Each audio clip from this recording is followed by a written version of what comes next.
Ya. Hola a todos, bienvenidos también.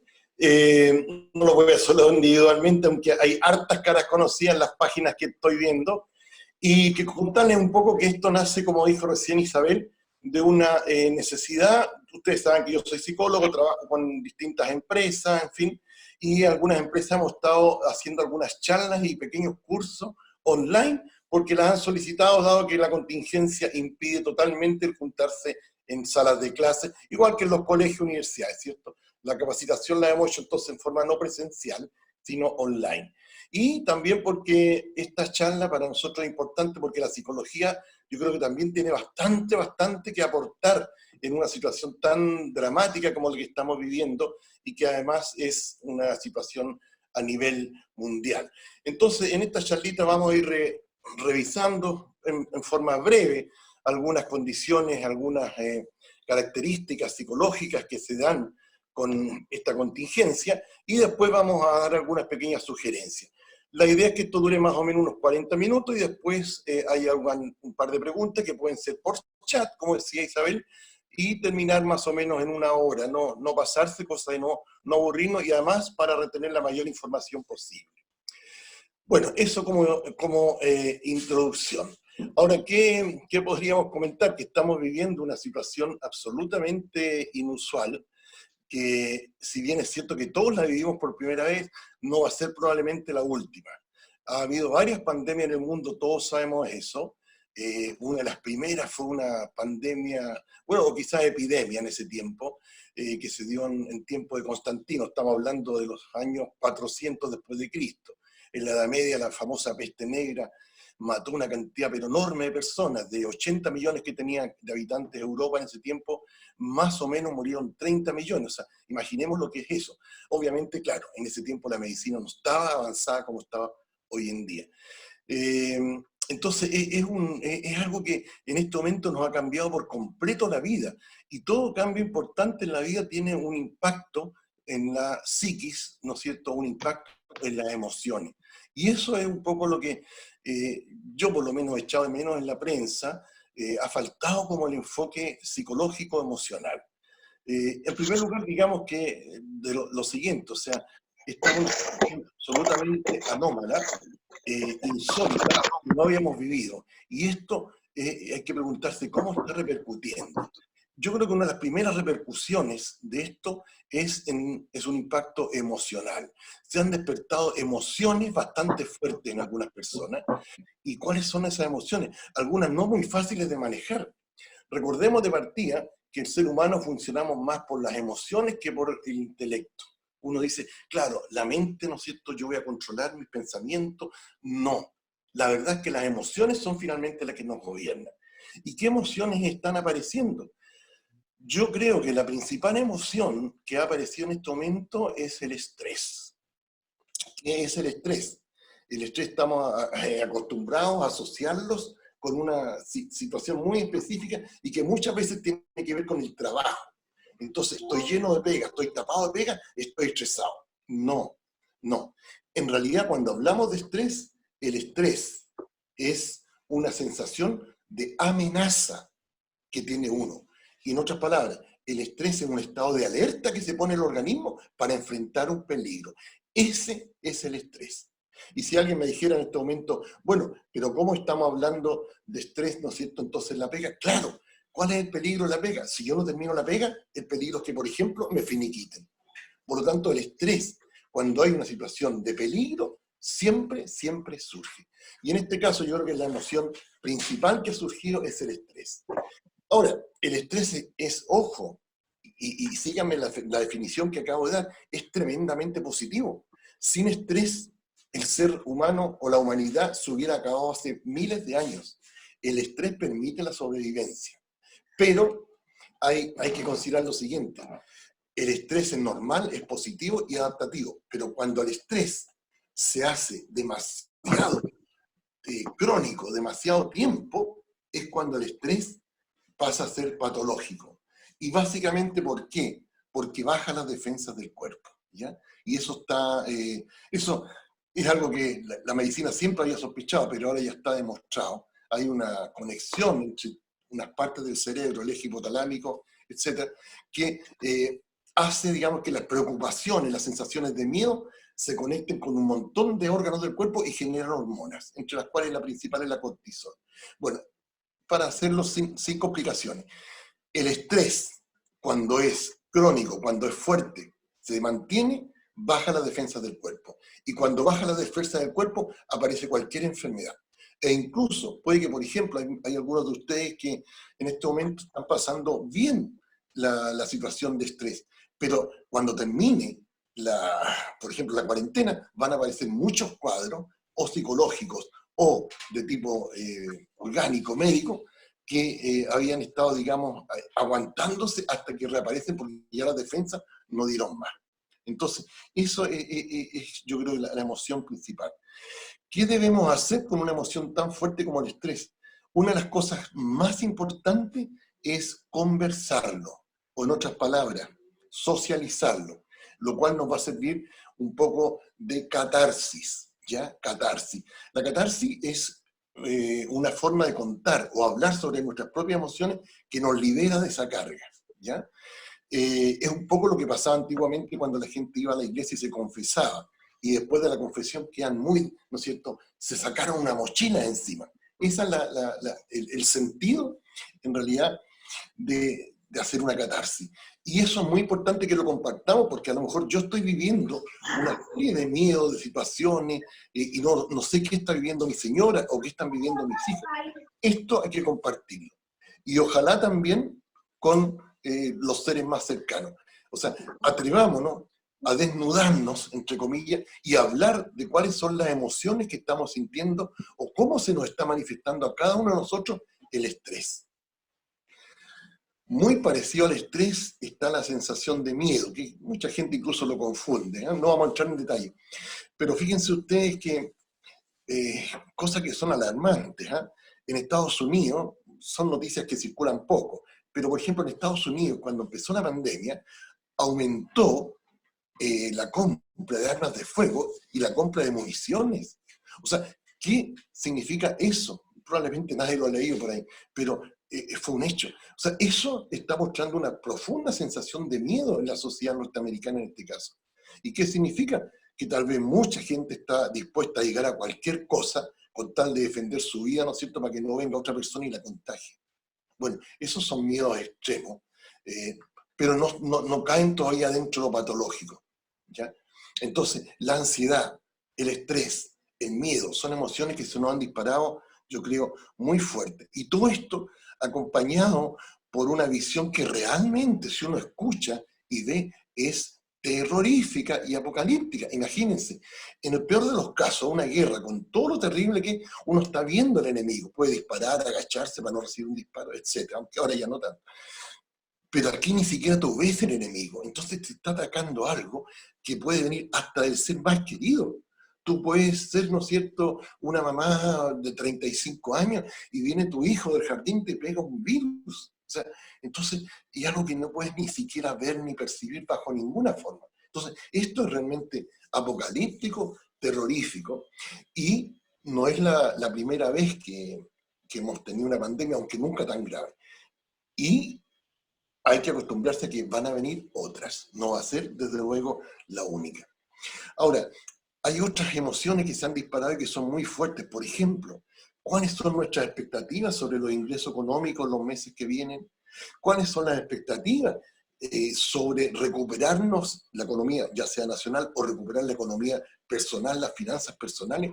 ¿Cuánta gente, a lo mejor de ustedes mismos, en este momento no están trabajando? ¿Cuántos de ustedes les han bajado el sueldo? Ayer, o hace 3 días atrás, en una notaría, haciendo un trámite, la señora de la notaría nos contaba, a todas nosotros nos bajaron 1/3 el sueldo. Y claro, la notaría está atendiendo hasta las 2 de la tarde. Bueno, es una situación muy común. Entonces, pero a mí me interesa lo psicológico. ¿Qué significa, desde un punto de vista psicológico, que te disminuya el sueldo o que simplemente no tengas posibilidad de trabajar? Yo me imagino cómo lo hace un tipo que trabaja en Uber, por ejemplo, ¿ya? Cómo lo hace una persona que tiene un negocito propio, las dificultades que ha tenido para trabajar y desenvolverse. son nuevamente otros miedos. Esto también yo creo que lleva a otra sensación psicológica muy fuerte y quizás tan importante como el estrés que hablamos al principio. Es la sensación de vulnerabilidad, ¿ya? Vulnerabilidad, o sea, sentir que yo soy vulnerable, que puedo ser atacado por algo, que es una sensación que yo creo, yo en lo personal, no la tuve durante muchos años, quizás como a los 50 años, por primera vez me sentí vulnerable en algún momento. Cuando uno es joven, cree que es invulnerable. Bueno, y ahora nos damos cuenta que no, de que podemos ser vulnerables, que hay gente que tiene la edad parecida a la de uno y que está o puede morir, etcétera, etcétera, por esta pandemia. Entonces, la vulnerabilidad yo creo que es también otra sensación que hay que compartir y darnos cuenta, en realidad, la fragilidad del ser humano. No todos amanecen todos los días, ¿ya? Por eso también, como parte de lo positivo, bueno, en realidad cada mañana cuando despertemos deberíamos, lo primero quizás dar gracias a la vida, ¿no?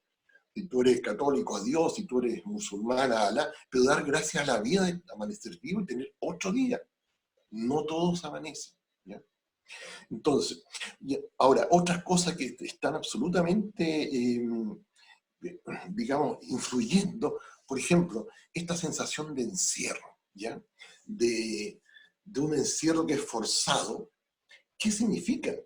Y uno ve todo tipo de reacciones. Hay gente que, por ejemplo, se siente perdida y realmente desesperada. Yo creo que ahí llegamos a un problema casi de tipo psicológico también o espiritual, que muchos de nosotros no estamos en condiciones de estar con nosotros mismos, a solas.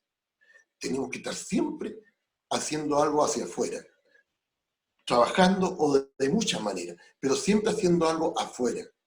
Y esta cuarentena nos ha, de alguna manera, ¿no es cierto?, llevado a estar con nosotros mismos, lo cual para mucha gente es difícil. Una de las cosas que se pueden sugerir, por ejemplo, aprendamos a meditar en este tiempo. Ya vamos a hablar de algunas pequeñas sugerencias. Pero sea como sea, ayudar a estar en la casa. Y esto también tiene un problema en toda la familia donde hay hijos. Han salido muchos memes. Los memes reflejan un poco lo que está sintiendo la sociedad. Son un representante simbólico de lo que la sociedad siente. ¿Cuántos memes ha habido, ¿no es cierto?, en la cual el estar todo el día con los hijos se siente como algo agobiante y desesperante, ¿ya? Entonces, ni siquiera a veces sabemos estar con los hijos. Yo soy papá, tengo 4 hijas, ¿ya? Y bueno, y yo reconozco sí que en algún momento los hijos te saturan, ¿ya? Pero, pero hay gente que se satura con demasiado poco, con 1 o 2 hijos, con un rato y no pueden estar una mañana con ellos. Bueno, hay que aprender a estar con los hijos, a meterse en su mundo, ¿ya? Porque llevamos casi un mes y faltan por lo menos 3 semanas, un mes, no sé, pero es harto tiempo, ¿ya? Entonces, bueno, y por último, otra sensación psicológica fuerte que yo creo que se ha dado es la frustración. ¿Qué es una frustración? Una frustración es un malestar psicológico que se produce cuando uno no puede lograr una meta. Esa es estrictamente la frustración. Y generalmente ese malestar consiste en rabia. Por ejemplo, yo quiero comprarme un auto, no tengo la plata, me frustro, me da rabia. Y esa rabia de alguna manera la tengo que descargar. Entonces, aquí a lo mejor han aparecido muchas frustraciones. Por ejemplo, Juan estaba a punto de empezar un negocio, Pedro estaba a punto de independizarse, de empezar a escribir un libro, de empezar un estudio, etcétera. No sé. Entonces, ¿qué nos hace ver todo esto? O sea, en todos ha aparecido una serie de frustraciones. O querías comprarte algo, o en el momento en que te ibas a cambiar de casa, etcétera. De tal manera que, en definitiva, hay una gran cantidad de frustraciones, yo creo, en la población. Y todo eso, sumado al estrés, al miedo, en algunas personas el pánico, etcétera. Lo último que quiero mencionar respecto a esto es algo interesante. Hay un cuadro psicológico que se llama estrés postraumático, ¿ya? Por ejemplo, tú sufres un asalto en la calle, un cogoteo en Chile, ¿no? ¿Ya? Y tú puedes reaccionar relativamente bien y al par de días después te viene un síntoma o síndrome de estrés que es por posterior al trauma del asalto. Bueno, es probable que una vez que termine esta pandemia, también, ¿no es cierto?, algunos de nosotros sintamos o quedemos con algún estrés postraumático. Eso lo vamos a lograr prevenir en la medida en que hablemos ahora, en el hoy día, de las cosas que estamos sintiendo y lo que nos está pasando. Bueno, estas son las condiciones que estamos viviendo, todas las estamos viviendo en mayor grado, menor grado, y ahora un poco qué hacer, ¿ya? Bueno, vamos a listar algunas cosas. Primero, hagamos una catarsis, hablemos sobre lo que estamos sintiendo. Hoy en día, a veces hasta con la pareja, hablamos solamente de cosas como pásame el pan, pásame la mantequilla. Abrámonos un poquito, hablemos de los sentimientos más profundos, los miedos que nos invaden, las frustraciones, la sensación de vulnerabilidad que tal vez jamás la había sentido en mi vida, etc. Hablemos de eso, ¿ya? Segundo, tomemos esta cuarentena como una opción de crecimiento personal.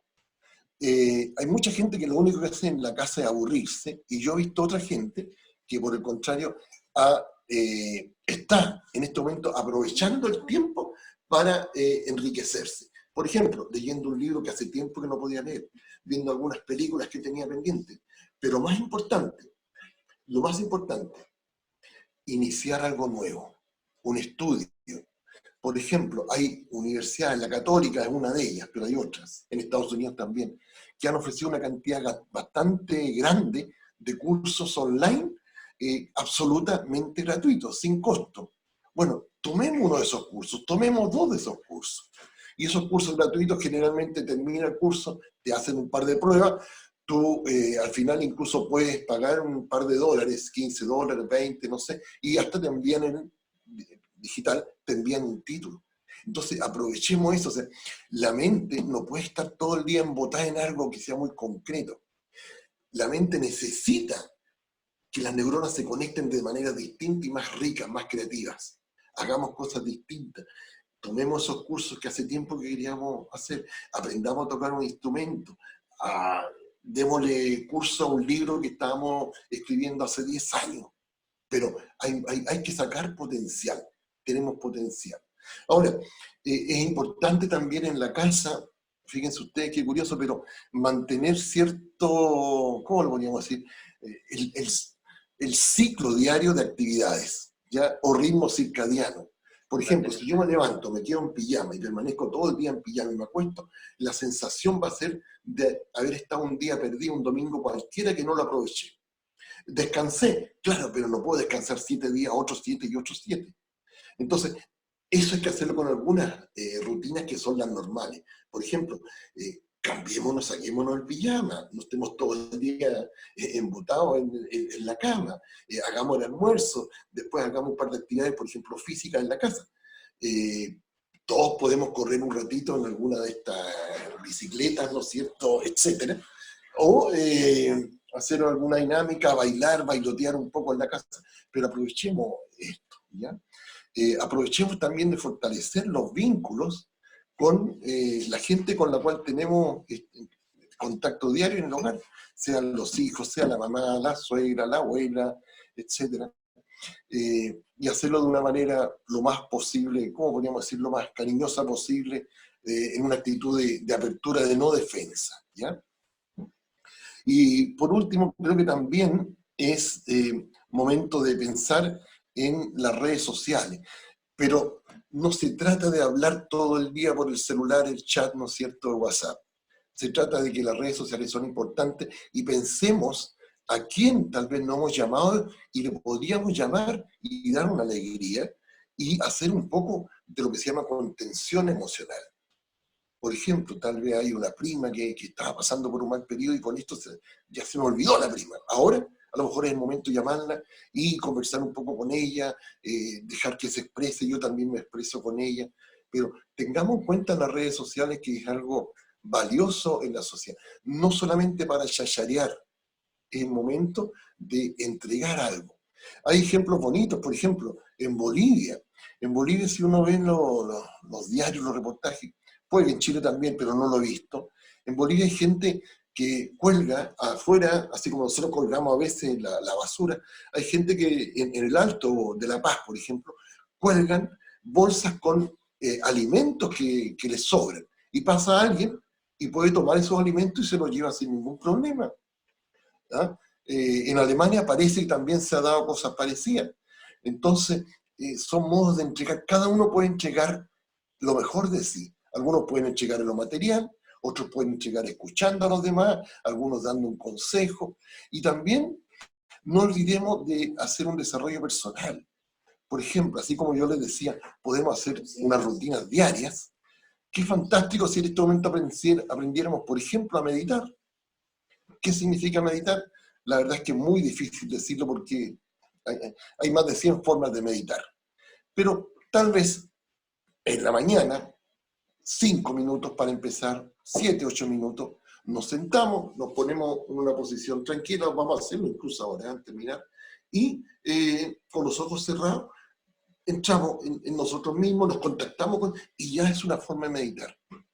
Cosa que entre paréntesis les puedo comentar que hay ya un montón de estudios científicos que muestran absolutamente con claridad que después de entre 2 y 3 meses de hacer una meditación diaria en la mañana y ojalá en la tarde, de no más de 7, 8 minutos, en 2 o 3 meses se logran un beneficio increíble a nivel del cuerpo y a nivel mental.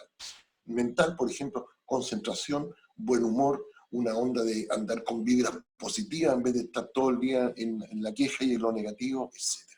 Entonces, ese es un aprendizaje que podemos hacer y tener hoy en día muy útil. Ejercicio físico por un lado, quizás yoga para otros, que yoga es fabuloso, pese a que yo no lo practico. La meditación, etc. El aprendizaje de nuevas materias, de nuevas cosas. Cuando estamos frente a una realidad que no podemos cambiar, como la cuarentena, bueno, usémosla a nuestro favor. No nos quejemos. Ya van a llegar los días en que vamos a poder salir y retomar una vida normal. Pero por ahora esta es la realidad. Y nosotros tenemos que vivir en la realidad. Y eso significa entender lo que nos está pasando desde el punto de vista psicológico y echar a andar algunas pequeñas cosas. Bueno, y para terminar, y después dar paso a un par de preguntas, algunas cosas que tienen que ver con la psicología positiva, que era el título precisamente de esta charla. ¿Qué es la psicología positiva? Bueno, la psicología positiva es un nuevo enfoque o una nueva corriente de la psicología que apareció más o menos hace unos 15, 20 años atrás, ¿ya? Pero ha ido tomando cada vez más fuerza. A diferencia de la psicología tradicional, en vez de centrarse en los problemas del paciente, en la neurosis, en los síndromes negativos como cualquiera, como la histeria, en los problemas mentales, etc., se centra en lo positivo y el potencial del ser humano. Entonces, fantástico. Y hay básicamente algunos aspectos que ha estudiado la psicología positiva, de los cuales yo quiero mencionarlos brevemente y cómo aplicarlos en este momento a nuestra vida diaria en la cuarentena. ¿Ya? El primero, uno de los temas que son básicamente 9, 10 temas los que estudia la psicología positiva. Yo voy a nombrar como 7. Bueno, el primer tema, el optimismo. Fíjense bien, ¿qué significa el optimismo? ¿Ustedes son optimistas o son pesimistas? El optimismo es la confianza de que las cosas van a ir saliendo o mejorando o yendo hacia un sentido más positivo. El optimismo no es pensar que vamos a llegar a una panacea donde vamos a estar en un nirvana y que todo va a ser fantástico. El optimismo es pensar que hay problemas, reconocerlos, pero que hay soluciones y que las cosas poco a poco van mejorándose. Entonces, bueno, es súper importante en una situación como la cuarentena y la pandemia actual, mantener una actitud optimista. Y yo les pregunto, ¿vamos a salir adelante? Sí. Hoy día, mañana, pasado, no. Pero sí, en un mes, en 3 semanas, en 5 semanas, no sé. Pero vamos a salir. Y ya en China, ¿no es cierto?, ya se salió de la... Bueno, prácticamente hay controles todavía, pero prácticamente ya se superó. Entonces, optimismo, ¿vamos a salir? Sí. Ahora, lo otro que también plantea y estudia la psicología positiva es un tema re interesante, y es el desarrollo del sentido del humor. Y yo creo que en eso los chilenos andamos muy bien, porque pucha que hemos hecho una cantidad de memes y de chistes con este tema, ¿no es cierto?, del coronavirus. El primero, que yo recuerde, fue uno que decía, ya no voy a tomar más cerveza por marca Corona. Ese salió como en diciembre, ¿ya? Y eso, recién se estaban escuchando las noticias del coronavirus.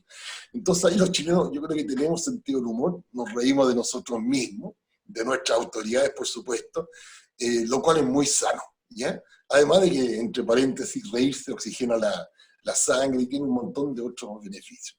Así que, por un lado, primero, optimismo. Segundo, sentido del humor, ¿ya? Riamos incluso nosotros mismos, y a lo mejor en un mes más vamos a decir, oye, yo que primero pensaba esto, y en la cuarentena, y que el primer día poco menos que me escondía bajo el colchón, y ahora te vayas a reír de ti mismo, ¿ya? Entonces, eso. Lo otro que estudia la psicología positiva es llevar a andar las emociones positivas. Yo les pregunto a ustedes, nombren algunas emociones. Y generalmente nombramos negativas. Miedo, angustia, terror, fobias, etc. Y cuando les pide uno a la gente que mencione emociones positivas, ¿cuáles menciona? Alegría, felicidad y poco más que eso. Emociones positivas hay muchas, y una gama muy amplia que desgraciadamente estamos en el día a día tan desconectados de nosotros que no las sentimos, no nos contactamos con ellas, ¿ya? Por ejemplo, hay estados de dicha, ¿ya? Hay momentos en que tú puedes andar en un estado especial que podríamos llamar de dicha, de estar contento. ¿Y por qué? Porque sí, no hay una necesidad. Quizás ya estar vivo es algo para que nos dé alegría y estar contentos. Entonces, desarrollemos también emociones positivas. Por ejemplo, ¿cuánto hace que ustedes han llorado de alegría? ¿Lloraste de alegría hace un mes, un año o 10 años atrás? Qué importante esa emoción de llorar de alegría. O la gente dice, de emocionarse, ¿ya? Entonces, emocionate, vive la emoción positiva, alégrate. Y hay otras emociones positivas, ¿no es cierto?, de las cuales ya no vamos a entrar, pero en general tienen que ver con lo que yo llamaría conexión, conectarte con el entorno y contigo. Hay momentos muy bonitos en que tú de repente eres algo más que tú mismo, eres algo que está en conjunción o está vibrando al unísono junto con el universo. Pueden estar tus hijos ahí, te sientes parte de ellos y sientes que ellos son parte de ti, etc. Bueno, hay toda una gama de desarrollo de emociones positivas por delante, ¿ya? Otro aspecto que también hay que mencionar y que estudia la psicología positiva, y yo creo que todos conocemos ya este tema, es la famosa resiliencia. ¿Qué significa la resiliencia? La resiliencia es pararse después de una adversidad, continuar. Yo puedo tener un tremendo quiebre económico y sin embargo soy capaz de reponerme y salir adelante. Puedo tener un shock emocional fuerte, una situación, por ejemplo, de pérdida de un ser querido, de separación, etcétera, que me duele mucho. Primero, reconozcamos el dolor, reconozcamos el sufrimiento. Todos tenemos una dosis de sufrimiento adentro, por distintos motivos. Contactémonos con eso. Y después de eso echamos a andar esta especie de emoción o de capacidad, más bien, la resiliencia, salir adelante. Pero no significa negando el dolor ni negar el sufrimiento. Todos llevamos alguna mochila. Algunos chicas, otros más grandes. Si quieren llamarlo de otra manera, todos llevamos una cruz, se diría en términos cristianos. Pero vamos a salir adelante y nos vamos a parar nuevamente. Va a venir este problema, ¿no es cierto?, del corona, de la cuarentena, vamos a tener problemas y desajuste económico de este tipo, de otros, familiares, no sé, pero vamos a salir adelante, sí, esa es la resiliencia. Y después de la resiliencia, incluso, y esto es lo que más me gusta a mí, la psicología positiva ha estudiado otra capacidad humana que es súper interesante y que se llama, escúchenme bien porque el nombre ya lo dice, crecimiento post-traumático. crecimiento postraumático. En otras palabras, después de un trauma, por fuerte que sea, uno puede salir mejor que antes. Eso nos muestra el crecimiento postraumático. Es realmente algo espectacular en el ser humano. En otras palabras, a lo mejor cuando termine la cuarentena no vamos a quedar, no vamos a volver a ser como antes, otra vez animoso, con confianza en la vida. No, vamos a ser mejores que antes. Pero mejores no significa que vamos a ser más inteligentes. Significa que vamos a tener la dimensión humana más desarrollada. A lo mejor vamos a tener más empatía, vamos a tener más compasión, vamos a ser capaces de entender al otro, o vamos a entender mejor el miedo de la gente y también nuestro propio miedo. Eso es un crecimiento. Yo a veces como ejemplo de crecimiento postraumático pongo el de creo que era periodista, una mujer chilena, que entrega un niñito de 6 años a un hospital para que le hagan un examen. Ella se va a hacer un trámite, vuelve a buscar al niñito y el niñito se lo entregan muerto. 2 horas después de haberlo entregado un niño sano. Y fue un error y al niño le vino un shock profiláctico. Pero imaginemos lo que sea. O sea, vas a dejar a tu niño un examen, un cabro chico normal, bonito, inteligente, vuelve a buscarlo en 2 horas y te lo entregan muerto. Esa mujer se la sufrió toda. De hecho, tiene un libro, ¿no es cierto? Un hijo no debe morir, me parece que se llama. Y sin embargo, esa mujer fue capaz de recuperarse. Obviamente pasó por psicólogos, psiquiatras, probablemente terapias espirituales. Yo creo que se las lloró todas, porque es lo más terrible la pérdida de un hijo. Pero, después de eso, escribió un libro, fundó una organización para ayudar a los padres que pierden hijos, creó un memorial, un mausoleo en un cementerio en Santiago, no recuerdo cuál, para recibir a hijos, ¿no es cierto?, pequeños que han muerto. Entonces, ¿cómo esa mujer convirtió el dolor, ¿no es cierto?, y el sufrimiento, y después de lo traumático quedó mejor que antes, más comprensible, y sobre todo ahora ayudando a la humanidad? Ese es el crecimiento postraumático. Y a todos nosotros, yo creo que en la medida en que nos tomemos en serio lo que estamos hablando en este contexto hoy día, en esta charla, todos vamos a salir fortalecidos después del coronavirus. Vamos a saber cómo actuar el día de mañana frente a una nueva epidemia o pandemia, etcétera, etcétera. ¿No? Así que bueno, el crecimiento postraumático. Y vamos a mencionar 2 cosas más y con eso vamos a dar paso a algunas preguntas. Hablaría por último un tema que es la felicidad, que es el último de los temas que plantea la diapositiva. ¿Ya? Entonces, claro, uno dirá, ¿cómo voy a ser feliz a lo mejor en las condiciones que estoy viviendo? Bueno, y ahí está el gran desafío. O sea, creo que la idea es aprender a ser feliz aún estando en esta situación tan grave en la cual todos estamos. O bien mantener el nivel de felicidad. Una pequeña distinción entre alegría y felicidad. Alegría, para mí, es simplemente más la sensación espontánea de algarabía, de contento que me viene en algunos momentos, ¿ya? Y generalmente es más expresiva. La felicidad, por el contrario, para mí, es algo más interno. Es un estado en donde yo incluso puedo estar viviendo una serie de cosas bastante negativas y aún así mantengo un nivel de felicidad importante. ¿Ya? Y yo lo he visto en mucha gente, como viviendo vidas adversas. Un caso, para que quede ejemplo, y con esto terminamos. Una señora que vivía en Arica, era una voluntaria de la Cruz Roja, y iba a Iquique una vez al mes, porque tenía un curso con nosotros, conmigo, digamos, un curso con praxis, y esta señora se le había muerto el marido, ella tenía cáncer, y tenía, digamos, una situación económica, pero realmente deplorable, y sin embargo, se la arreglaba para ir de Arica a Iquique 300 kilómetros, todos los fines de mes, digamos, al curso, seguía ayudando a la Cruz Roja y entregando lo mejor de sí misma, ¿ya? Entonces, claro, o sea, nos quejamos a veces con tan pocas cosas y podemos mantener un nivel de felicidad aún en las peores condiciones. Bueno, yo creo que con eso espero haber entregado cosas importantes en términos de entender un poco lo que nos pasa en esta situación de cuarentena y haber entregado algunos pequeños tips que a todos nos sirvan. ¿Ah?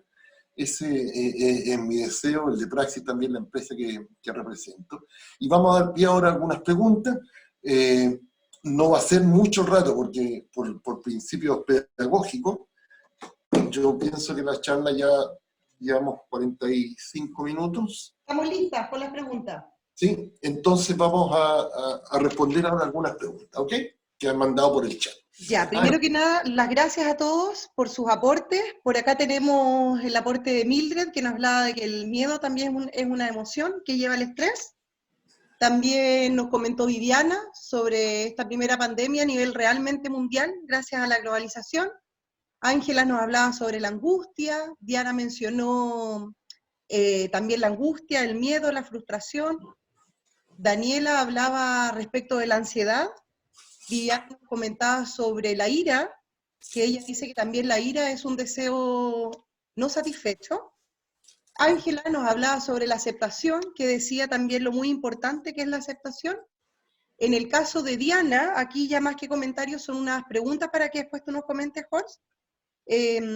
¿Cómo trabajar las emociones provocadas por el encierro en los niños? Tenemos otra pregunta de Diana, dos más, que son estrategias para las personas que nunca han meditado. ¿Cómo lo pueden hacer? ¿Cómo pueden ayudar a que los niños también se metan un poco en la onda de la meditación y se puedan relajar un poquito más? Y bueno, acá tenían otros comentarios en el caso de Andrea, cuando hablaban de las emociones positivas, Andrea también nos decía que la ternura era una de las emociones positivas. Ángela nos decía que otra de las maneras de generar emociones es ayudar a los demás, ayudar a los otros. Leonor nos dice que el ave fénix es un claro ejemplo de surgir saliendo de más fortalecido y llegar a sentir además la paz y la bienestar, y el bienestar. Pero vamos mejor con las preguntas y seguimos para no perdernos, porque se está diciendo vale, mucho. hasta ahora esas son las preguntas, los comentarios. Después Diana nos hablaba un poquito más sobre la empatía, el humanismo. Andrea también nos mencionó que es a Susana Rocatagliata, la escritora, y Rosario por último sobre el bienestar y la felicidad. Así que si quieres, Jorge, ahora vemos las preguntas que... Bueno, al final parece que hay dos preguntas, por lo menos principales. ¿Cómo ver el tema de las emociones con los niños, o no? Esa sería. Es un tema súper importante, porque nosotros vivimos en una cultura que todavía no valora del todo, o no valora lo suficiente, el tema de las emociones, ¿ya? Recordemos que los griegos pensaban que las emociones son negativas, Aristóteles dijo eso, y de ahí hasta hace poco, hasta que se descubrió o se puso en el tapete el tema de la inteligencia emocional, siempre se despreció un poco el mundo emocional. Los niños tienen tantas emociones como nosotros, y el gran drama con ellos es que muchas veces no pueden expresarla. Nosotros cuando ponemos una emoción en palabras, de alguna manera esta emoción se hace más manejable. Cuando no podemos poner la emoción en palabras, la emoción no desaparece, sigue generando cosas en nosotros, pero muy difícil de manejar. Y les quiero contar un ejemplo, en realidad es personal. Les conté que tengo 4 hijas, bueno, una de mis hijas, cuyo nombre no voy a recordar, ¿ya? Tenía alrededor de 5 o 6 años, fue su abuela a verla y la abuela estuvo todo el verano en la casa, ¿ya? Entonces, la abuela se iba al día siguiente, mi suegra, ¿ya? Y por supuesto preparamos a la niña y le dijimos, mira, mañana se va tu abuelita, que si yo despídete de ella, y todo bien. Bueno, sucede que amanezco al día siguiente, voy a dejar a mi suegra, digamos, al bus en ese tiempo, desde Iquique se venía a Santiago, y esta hija mía, digamos, siendo una niña dócil, cooperadora en todo sentido, ese día no quería tomar desayuno, no quería ducharse, estaba enojada, hizo una pataleta, etcétera, etcétera. Hasta que en un momento dado le pregunto, oye, ¿qué te pasa? ¿Estás triste? Porque se fue la abuelita, y se larga a llorar de una manera impresionante, ¿ya? ¿Qué es lo que hice yo? En el fondo lo que hice fue darle la oportunidad con una simple pregunta de que ella reconociera la emoción de tristeza que sentía por la pérdida, ¿no es cierto?, porque fuera temporal, por la ida de la abuelita, el regreso de la abuelita a Santiago. Entonces, obviamente, ¿qué pasó después de ese llanto desesperado cuando yo le hice ver la emoción, la tristeza? Se le pasó la pataleta, pues. Y obvio, porque ya botó la pataleta. Entonces, los adultos tenemos ese mecanismo que podemos nominar las cosas. Los niños no tienen eso. Por eso es importante que nosotros hablemos con ellos también, primero, de nuestras emociones, no tengamos miedo a compartirlas, y eso hace que ellos también tengan un mayor repertorio de las emociones y la riqueza emocional que tiene la vida. Recordemos, la vida sin emociones no tiene sentido. Seríamos robots. Pero nadie nos ha enseñado nunca a manejar las emociones. Por lo tanto, vamos contactándonos con ellas. Vamos reconociéndolas. ¿Y qué significa reconocerlas? Por ejemplo, hay gente que no se atreve a reconocer a sí misma que siente odio en algunos momentos. La envidia, ¿para qué decir? Nadie reconoce que siente envidia. Negamos nuestras emociones. Con el niño, admitamos nuestras emociones, expresémoselas. No se trata de hacer un melodrama con el niño, sino decirle, sí, estoy triste porque hoy día me pasó esto, lo otro, y no es tampoco una forma de descargarse con el niño. Pero si yo le digo, sí, estoy triste, a él le doy la posibilidad de que aprenda que la palabra triste existe y que él también puede ponerse triste porque el papá o la mamá se han puesto tristes. Miren qué valioso eso. Eso es fantástico. Bueno, y la segunda pregunta me decían un poco de fórmulas de meditar. Hay tantas formas de meditar. Yo los voy a invitar a que hagamos una meditación después de una o dos más preguntas y con eso vamos cerrando hoy día. Perdona, Isabel, ¿tenemos algunas otras preguntas o no? Sí. Ya, démosle. Ya. A ver, tenemos también por aquí las preguntas de Claudio. Claudio nos pregunta, ¿cómo podemos ayudar a los padres en las tareas escolares para que no colapsen emocionalmente? ¿Sigo con la próxima o prefieres ver esto primero? No, es que yo creo que esa pregunta es súper importante porque hay un movimiento, no sé el nombre, pero un poco, y ha sido, yo diría, cada vez más tomado en serio por la gente, de muchos padres que optan en forma absolutamente voluntaria por no llevar a sus niños a la escuela, al colegio, ¿ya? Y le hacen una enseñanza absolutamente personalizada en la casa. En lo personal no estoy por completo de acuerdo. Ojo, ¿por qué? Porque el colegio no solamente enseña materias, sino hay otros aspectos emocionales, socializar, etc. Pero sea como sea, eso nos muestra que en la casa lo que uno le puede enseñar a los hijos es realmente enorme. Por ejemplo, a veces una sola conversación al niño le entrega una cantidad de inputs de aprendizaje tremendo. Así que yo creo que eso es muy importante. ¿Cómo? De alguna manera,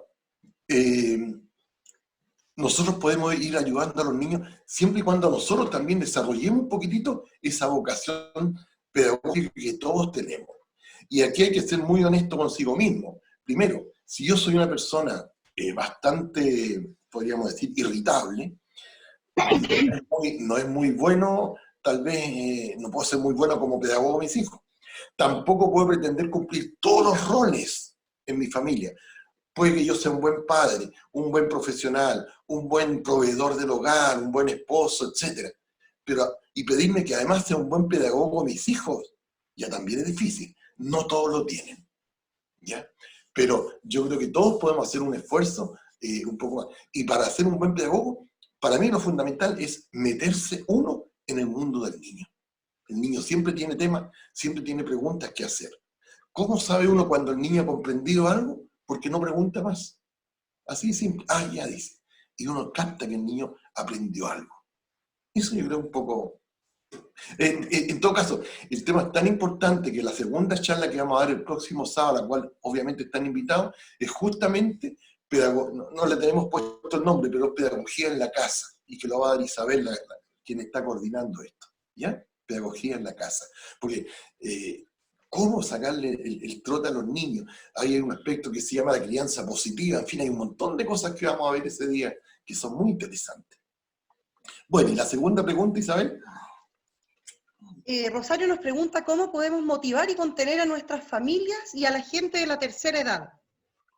Bueno, en primer lugar, si hablamos de a nuestra familia, niños y gente de tercera edad, es porque yo supongo que la pregunta viene de una persona, ¿no es cierto?, de unos 30, 40, 50 años, ¿ya? Lo más importante, yo creo, es el modelo o modeling. ¿Qué significa el modelo? Cómo uno encara las cosas. Si uno dice o acepta, ok, estoy preocupado por la pandemia, estoy preocupado por un posible contagio, toma las medidas del caso, etcétera, de manera realista, yo creo que ayuda mucho, pero siempre y cuando uno no entre en pánico. El pánico es lo peor. El pánico, ¿qué es lo que es? Es el miedo llevado a su máximo. Entonces, yo creo que uno tiene que hacer de modelo. Ya cuando los padres están en una tercera edad, ¿no es cierto?, empiezan a ser los hijos, que tienen 40, 50 años, quienes empiezan a tomar las decisiones y empiezan a llevar un poco la casa, etc. Y los papás poco a poco tienen que ir dando pie para que los hijos tomen ese rol, ese papel. Por eso es tan importante el autocontrol, ¿no es cierto?, frente a los niños, frente a los padres. Y autocontrol no significa desconocer lo que yo siento. O sea, yo puedo decir, estoy muy preocupado por el posible contagio, pero ¿qué hago? Bueno, realistamente me lavo las manos seguido, me pongo guantes, me pongo la mascarilla, etcétera, etcétera. ¿Ya? Entonces, pero el autocontrol, la actitud positiva de uno, de esperanza. Bien, ¿y la otra? Y por último tenemos la pregunta de Roberto que dice cómo podemos aprovechar como una oportunidad esta situación que estamos viviendo. Un poco ya, yo creo que ya lo hemos ido diciendo. ¿Eh? En primer lugar, estamos frente a un cambio donde hemos perdido libertad de movimiento, que es algo crítico, hemos perdido o hemos adquirido la sensación de vulnerabilidad y un montón de cosas. ¿Ya? Yo creo que hay que aprovecharlo pensando primero en el potencial de uno, por ejemplo, a través de fortalecer la mente mediante fundamentalmente estudios o nuevas destrezas que podemos desarrollar. Si quieres aprender a pintar, si quieres aprender a tocar un instrumento musical, etcétera, etcétera. ¿Ya? Segundo, echando a andar todas estas cosas de la psicología positiva que hemos mencionado. Y por último, y no menos importante, aprovechar este tiempo para conectarse con uno. Les insisto, uno se levanta en la mañana, se conecta con el desayuno, con la ducha, con el auto, con la pega, llega a la tarde, se conecta con la comida, a la 11, la tele y se duerme. ¿Y en qué momento uno estuvo en contacto consigo mismo durante esas 24 horas? Entonces, démonos un pequeño espacio de meditación, de reflexión, de contacto consigo mismo. Pero contacto consigo mismo, y ahí viene, por si acaso, el desarrollo espiritual. ¿Eh? El desarrollo espiritual no es una cuestión que venga así mágicamente. El desarrollo espiritual viene a medida que uno tiene un trabajo serio consigo mismo. Hay distintas vías, pero por ahí viene. No llega solo.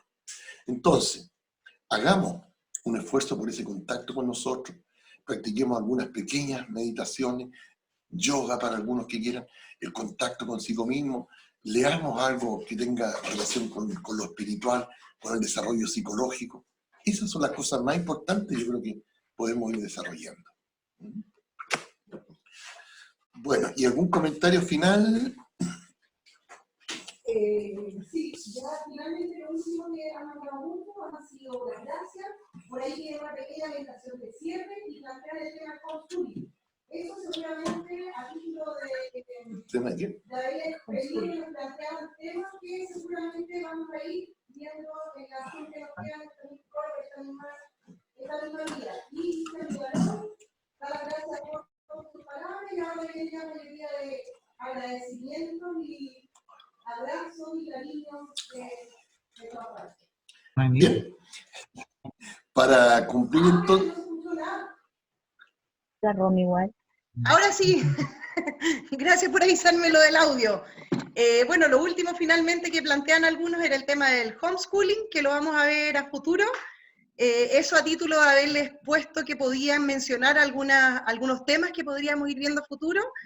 Y ya llegan saludos por ahí de Cristian Villalón, de Luis Ríos, Leonor, Antonio, agradecimientos de todas partes por tus palabras, Jorge, así es que eso básicamente. Bien. Excelente. Entonces, prometimos una pequeña meditación. La vamos a hacer, ojalá todos tengan en silencio en la casa. Yo voy a ir dirigiendo la meditación. Es solamente un ejercicio muy simple, no va a pasar allá de 5 minutos, y después de eso ya tendría el cierre. ¿Les parece? Puede hacerse con música, sin música, en este caso lo vamos a hacer sin una música. Y lo único que yo le voy a pedir es una actitud corporal de sentarse derecho, ¿ya? Ojalá sin tocar el respaldo.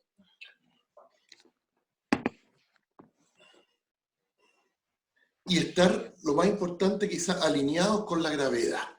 ¿Qué significa alineados con la gravedad? ¿No es cierto? De esta manera, ¿ya? O sea, centrado. El punto de apoyo en la silla debería estar entre el ano y el coxis, ¿ya? Ese debería ser el punto de apoyo, el ano y el coxis. Lo más derecho posible. Si se nos cansa la espalda, simplemente nos vamos un poquito hacia atrás y la apoyamos en el respaldo, ¿ok? Entonces, les voy a pedir que por 4 o 5 minutos, hasta que yo les indique, cerramos los ojos y respiramos tratando de sentir nuestra propia respiración.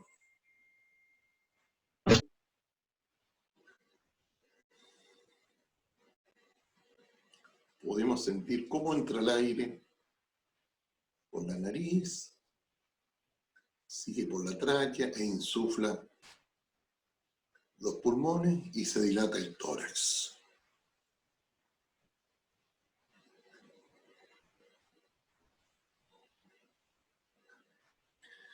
Y ahora, siempre con los ojos cerrados, voy a llevar mi atención a la frente. Voy a sentir mi frente. Voy a tomar conciencia de mi frente.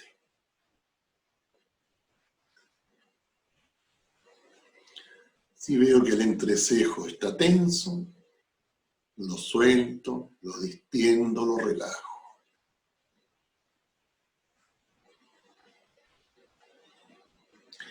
Ahora llevo mi atención a los ojos.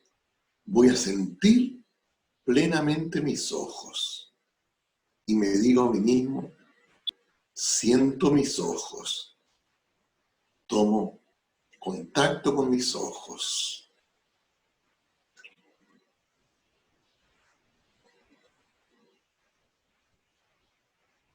Siento ahora mi nariz. Tomo conciencia de mi nariz.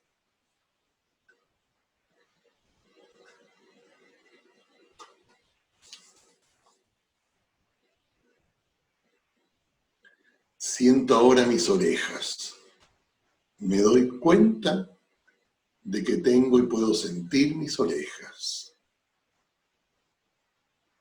Toda mi atención está puesta ahí.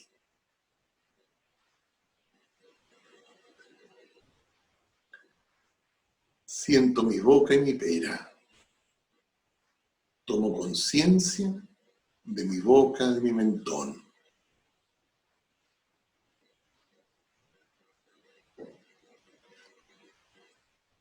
Siento ahora mi cuello.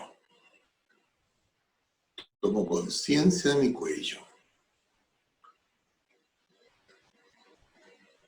Mis hombros. Si voy notando que están tensos, los suelto, los relajo, los distiendo. Siento ahora mis brazos y manos. Siento mis manos.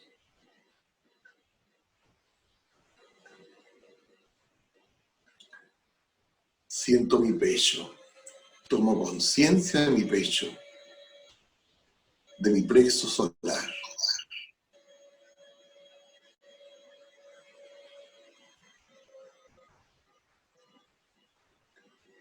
Siento mi estómago.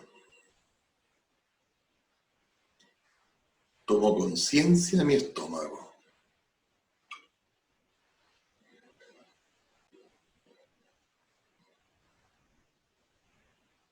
Siento mi espalda. Quizás también puedo sentir mi columna y quizás percibir un poquito la energía que circula por ahí.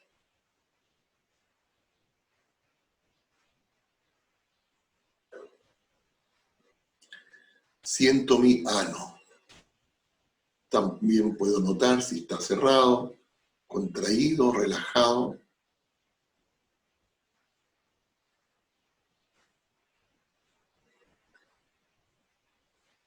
Siento mi sexo. Tomo conciencia de mi sexo. Toda mi atención está en mi sexo.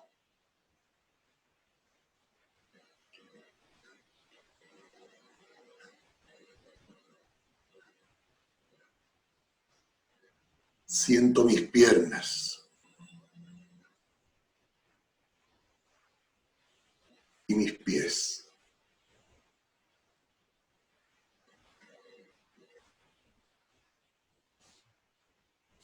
Y ahora voy a intentar tener una sensación global de todo mi cuerpo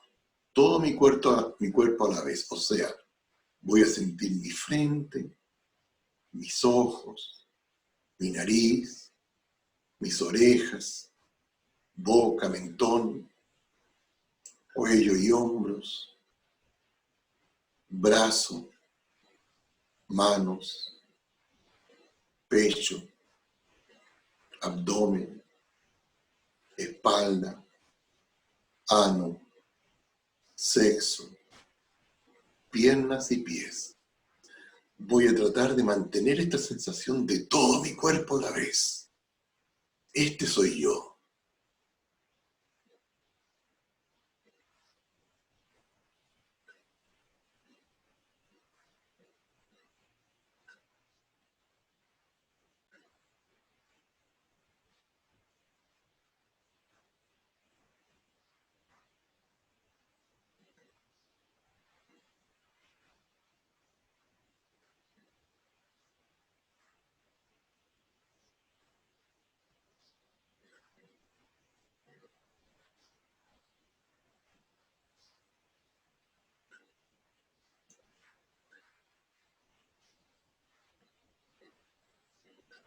Lentamente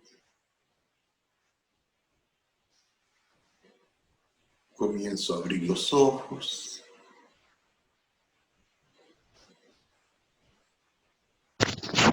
Trato de no perder la sensación de mi cuerpo. Sigo conectado conmigo mismo, con la sensación de todo mi cuerpo. Y aunque en este instante, en este momento,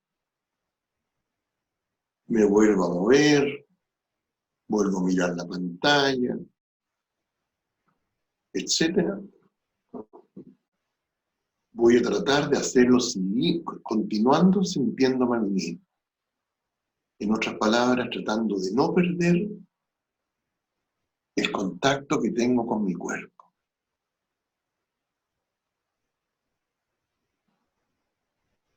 Y para terminar, una pequeña reflexión.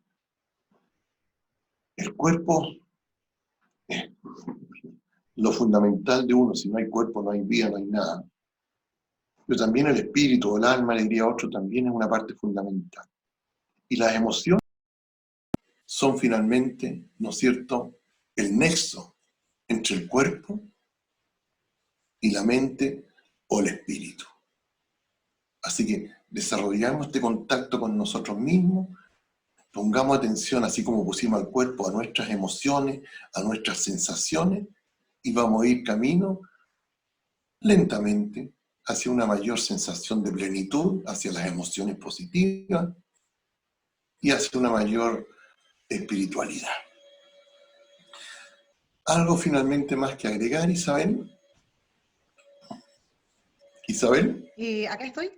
¿Sí? ¿Algo más que agregar? ¿Alguna reflexión que valga la pena leer, comentar? Por ahí nos acaba de escribir Diana preguntando por el video. Vamos a tratar de subirlo en las redes sociales. En caso de que alguien quiera tener más información, recomendar temas, pueden hacerlo en las redes sociales, principalmente en el Facebook, que es el que está más activo. Por ahí, a través de la página de Praxis Consultores, pueden agregar información, ver lo que nosotros vamos subiendo, los links que vamos subiendo también de las próximas charlas, y contarles que, bueno, esto se va a repetir cada sábado en este mismo horario y por esta misma vía. Eso, Jorge, es lo único que me queda por agregar. Y gracias Bien, a todos por la participación. sí, gracias a todos en realidad, y gracias a ti, Isabel, por toda esta coordinación y el manejo excelente técnico que ha habido en esta charla. Tuvimos finalmente un gran número, tuvimos 4 pantallas, ¿no? Más de 70, 72 personas parece, lo cual muestra que importante es, digamos, lo psicológico en este tema del coronavirus y de la pandemia y de la cuarentena. No solamente está lo corporal, lo médico, está lo psicológico, que, bueno, tan o más importante, no, tan importante quizás como lo otro, ¿no es cierto? Como les decía, he visto varias caras, no los voy a saludar a todos, pero un abrazo virtual a todos los que nos conocemos. Gracias por haber estado acá. La próxima charla va a ser de Praxis, va a ser nuevamente el día sábado que viene, la va a dar Isabel. El tema va a ser prácticas educativas aptas para la casa, porque ella ha tenido muy buena formación en esta área. Ahí lo vamos a conversar. Y también un poco lo que se llama hoy día psicología positiva aplicada a los niños, o bien, ¿cómo le podríamos llamar, Chabela? Crianza positiva. Esa podría ser una buena palabra. ¿Sí? Y yo creo que es algo que todos necesitamos en este momento. Bien, nos pasamos de la hora, pero yo creo que ha sido provechoso. Así que las gracias a todos, un abrazo virtual, ¿ya? Y estamos al habla. Hasta la próxima. Un aplauso para Horst. Adelita, de la hora. Va a ser otro código, la próxima sesión.